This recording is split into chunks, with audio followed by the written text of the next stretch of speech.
Right, so this morning's task, if you can hear me, I've had a bit of a boo-boo with this thing. So, got the gearbox fixed on it. So it hasn't actually run this year. But where this is, down here, I think I've shown before, this is where the pin goes, the removal pin. So you just put that pin in before you can get the mower off the back of the tractor. It's a bit of a pain in the bum. Unfortunately, the last couple of times I've missed. You can probably see how much I've bent it. I've also had to cut the other side off because I got the pin completely stuck. So what I've got to do now is remove this whole arm, straighten that out and replace the one on the inside. So, oh, it's horrid today, bloody warm.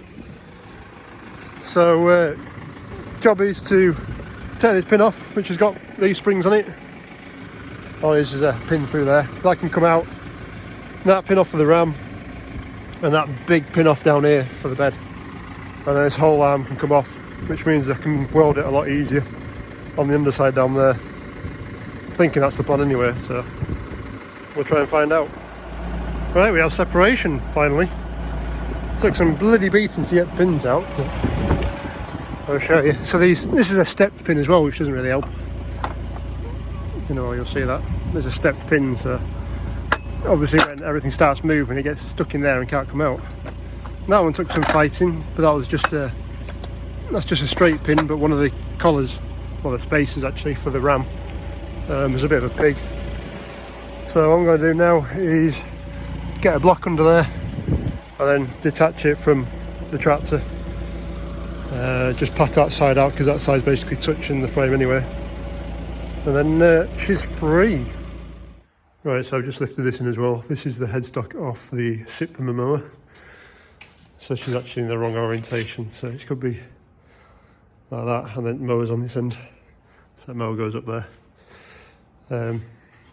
Why we're taking it off? Because I was a bit of an idiot with that. So when the mower comes off the back of the tractor, you need to lock the headstock to the mower arm itself. There's a pin that goes through there, which will be that pin there. You can see she's had a bit of trauma. So that pin goes through there, and then there's another eyelet that goes in the middle that connects to the mower itself. Well, I tend to forget about that. You put all the shafts on, put all the pipes on, make sure they're all right, and then you try and lift it up. Because it only usually goes on once a year, twice at most. Yeah, you kind of forget. So what happened is I bent it one year and it kind of went like that, where it just caught through one of these rings. So obviously next year I did it pulled even more, and then this year we've kind of had a total fail because that ended up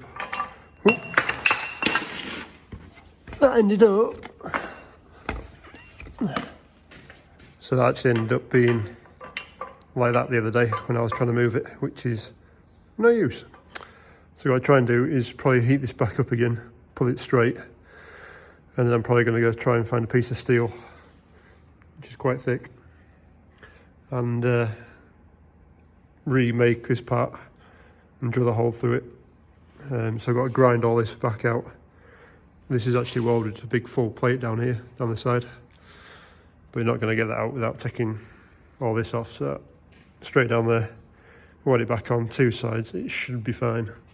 Can't see a reason why it should fail, apart from where the hole actually is.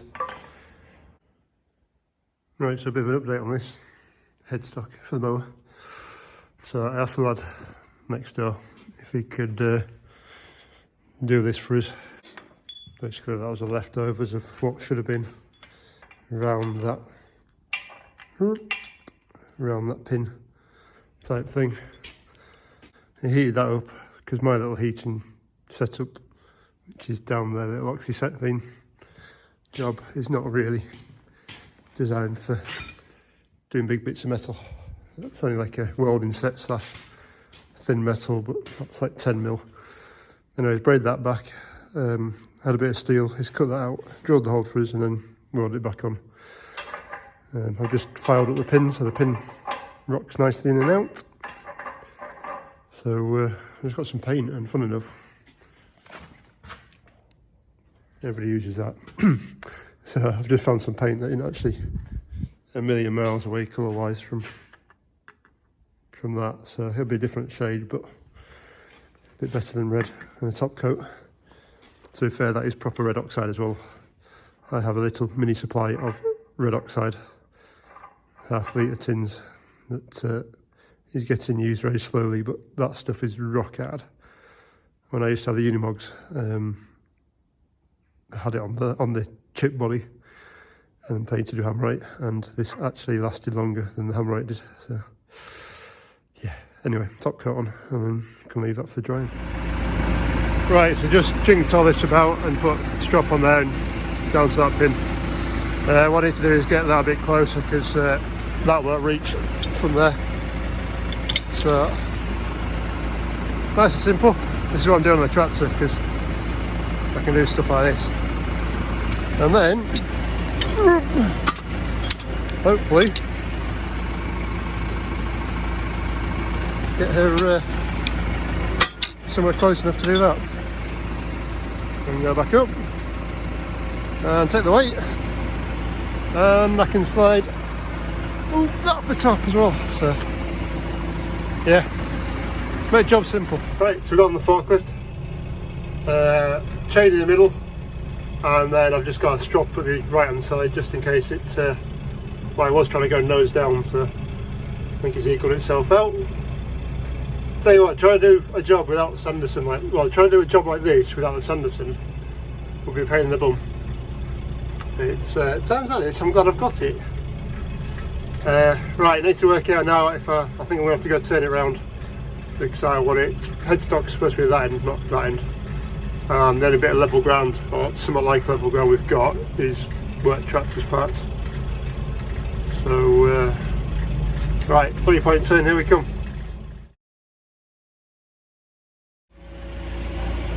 Right, so she's here. I'm going to have to need a hand for this bit. So I've literally got to get that over the top of that bit, over the top of that. Just like that and a bit closer. So yeah, I'm going to need a hand for that bit, I think. Right, so a bit of a change of tact. I'm going to try and put the headstock to the mower.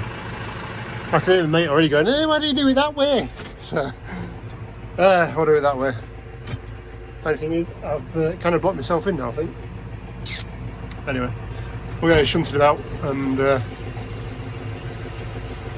just trying to see the mirror. I've got a stone in front of me, tractor and everything else beside me. Anyway, right, we'll give this a go. Right, so first try I'm a little bit out, so I'll try and correct that a little bit more if I can.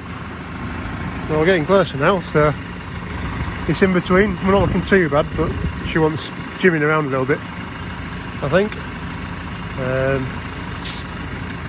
Yeah, not sure if we just easiest to try and pull the end of the mower around, but I'll have a go. Right, we're getting somewhere now. So managed to battle in the main pin. I had to get a hand because trying to get that headstock lined up with that pinhole, and then because you kind of swinging every which way. Anyway, that's in now. Headstock's all back together. What I need to do now is get that through there and pinned, which is fine. But the only problem I've got is I need to lift that end up. I've got that blocking as well, so it's a bit of jiggery pokery required, I think. But that needs to go back into there, pinned and held. Hydraulic pipe wants to go back onto here, just there, and get that fixed in, and then we're pretty much there.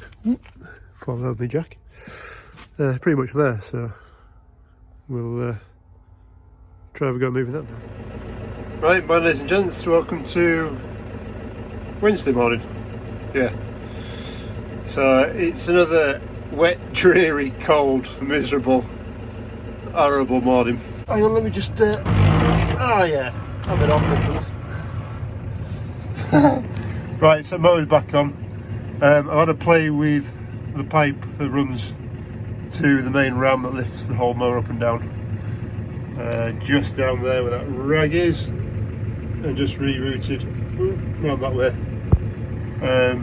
The way I had it before, every time I used it, it kept getting nipped in the mechanism on that side.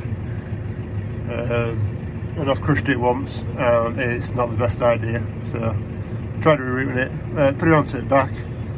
Now I thought with a PTO shaft on I could have it fold around back, but I don't think the PTO shaft allows that. So what I wanted to do was put it over there where the trailer is. But yeah, I might have to change my mind.